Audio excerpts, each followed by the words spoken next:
अस्सलामु अलैकुम वरहमतुल्लाहि वबरकातुहू। दोस्तों, आज 6 दिसंबर है। मैं आपको एक वाक़या सुनाना चाहता हूँ बाबरी मस्जिद का, क्योंकि 6 दिसंबर 1992 आज से 32 साल पहले बाबरी मस्जिद को शहीद किया गया। तो उसी बाबरी मस्जिद का एक वाक़या है, वो वाक़या मैं आपको सुनाना चाहता हूँ। ये किताब है अदब के हैरत अंगेज़ वाक़यात, और इस किताब का जो सफ़ा है, सफ़ा नंबर 327 है। आप वहाँ जाकर ख़ुद भी इस किताब को देख सकते हैं, पढ़ सकते हैं। बलबीर सिंह को आप जानते हैं। बलबीर सिंह वो आदमी है कि जिस आदमी ने बाबरी मस्जिद पर पहला हथौड़ा मारा। आज भी आप जब वीडियो देखेंगे, बाबरी मस्जिद के ऊपर जो गुंबज है, उस गुंबज के ऊपर जो चंद लोग चढ़े हुए हैं, उन्हीं आदमियों में से एक आदमी आपको दिखेगा जो हाथ में हथौड़ा लेकर इस तरह खड़ा हुआ है, तो वो बलबीर सिंह है। तो वही बलबीर सिंह 1970 पानीपत एक शहर है, उस शहर में राजपूत के घराने में पैदा हुए। तो वो ख़ुद इस बात को नकल करते हैं। बाद में अल्लाह तबारक व तआला ने उनकी हिदायत के दरवाज़े खोले, उन्होंने कलमा पढ़ा और वो इस्लाम ले आए।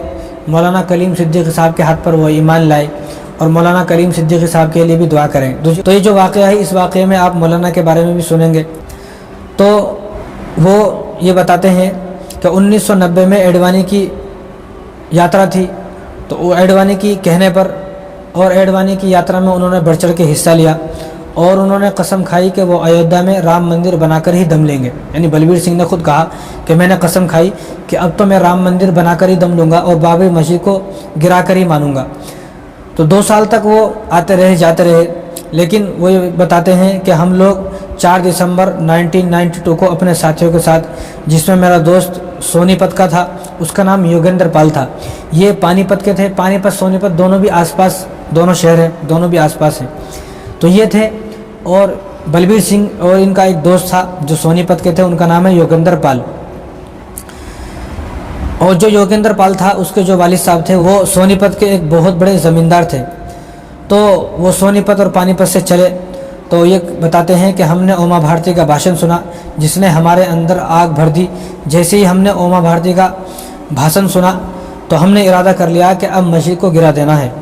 तो वक्त आ गया और हम कुदाल लेकर बाबरी मस्जिद की छत पर चढ़ गए और नारे लगाने लगे, और देखते ही देखते हमने बाबरी मस्जिद को शहीद कर दिया।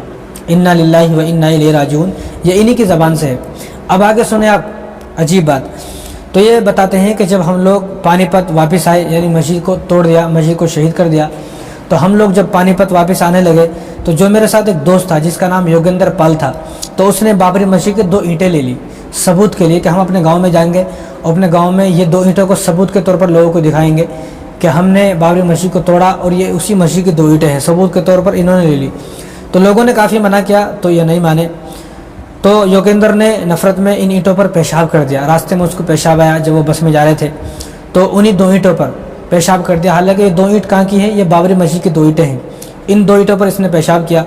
तो इस वाक़े के 4 या 5 दिन के बाद ये जो वाक़या हुआ, इन्होंने पेशाब किया इन ईंटों पर। हालांकि ये बाबरी मस्जिद की 2 ईंट थी।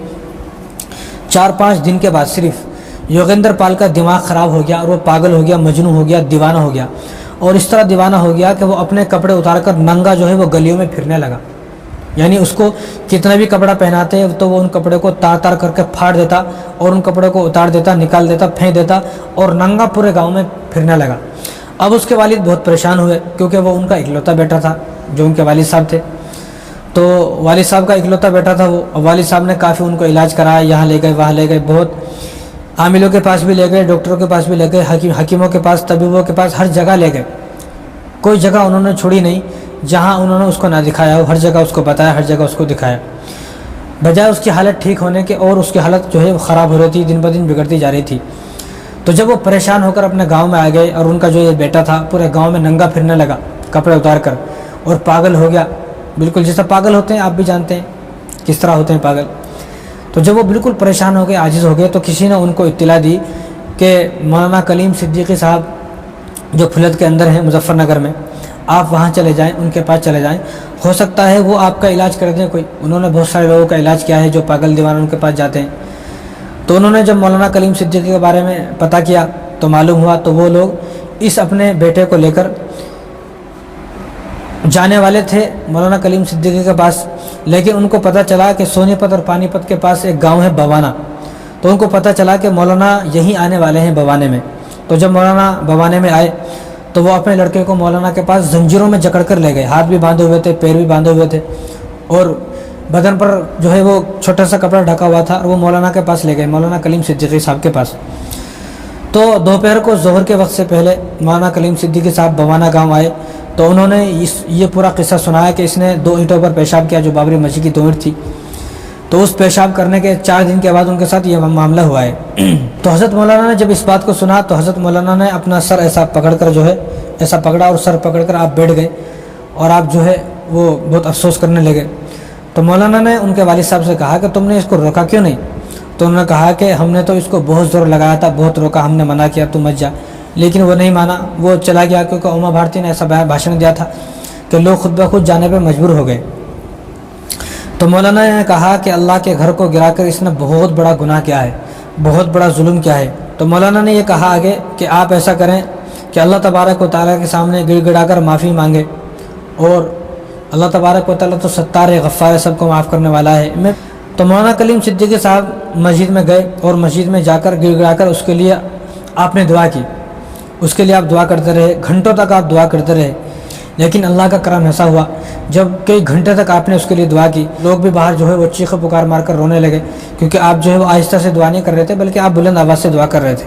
آپ باہر آئے تو باہر آنے کے بعد آپ نے دیکھا کہ جو یوگیندر پال تھا، جو پاگل اور دیوانہ ہو چکا تھا، اس پر اللہ تبارک و تعالیٰ کا کرم ایسا ہوا کہ جب آپ اندر دعا کے لیے گئے تھے مولانا صاحب، تو اس کے بدن پر جو کپڑے تھے اس نے وہ کپڑے اتار کر پھینک دیے تھے، لیکن اللہ کا کرم ایسا ہوا جب آپ دعا کر کر باہر آئے تو اس نے اپنے جو اس کا باپ تھا، جو والد صاحب تھے، والد صاحب کے سر پر سے پگڑی اتاری، کیونکہ وہ زمانہ تھا، اس زمانے میں ہر آدمی پگڑی باندھتا تھا سر پہ، پگڑی اتاری خود اپنے ہاتھوں سے، یعنی کل تک جو بچہ جو آدمی اپنے بدن کے کپڑے بھی پھینک رہا تھا، آج وہ اپنے والد صاحب کے سر پر سے وہ پگڑی اتارتے ہیں، اور پگڑی اتارنے کے بعد اپنے پورے بدن پر اس کو لپیٹ لیا، جو ان کا ننگا بدن تھا پورے جسم پر، ننگے بدن پر اس کو لپیٹ لیا۔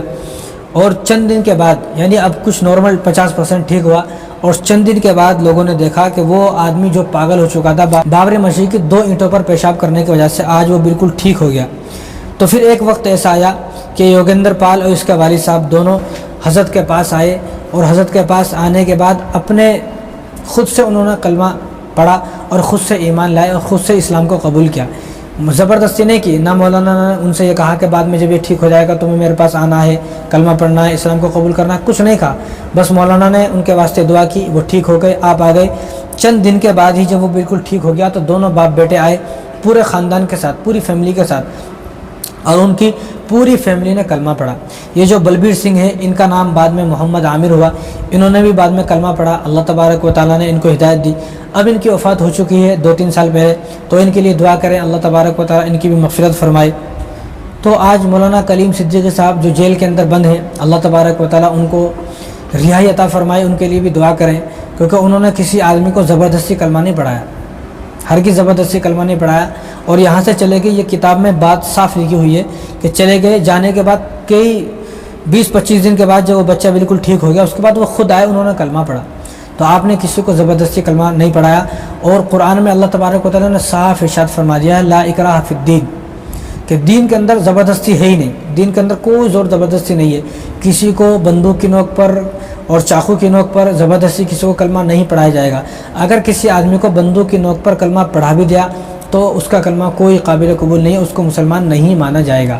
تو یہ بابری مسجد کی 2 اینٹوں کا واقعہ ہے، تو آپ بھی دھیان میں رکھیں، کوئی بھی مسجد اگر گرا دی جائے یا مسمار ہو جائے تو اس مسجد کا جو ملبہ ہے وہ بھی کوئی عام ملبہ نہیں ہے، وہ بھی بڑی فضیلت والا ملبہ ہے، اس ملبے کی ایسی کوئی بے قدری نہ کی جائے، بے عزتی نہ کی جائے، بلکہ اگر مسجد کی کوئی چیز ہے تو اس مسجد کی چیز کو حفاظت سے رکھا جائے۔ السلام علیکم ورحمۃ اللہ وبرکاتہ۔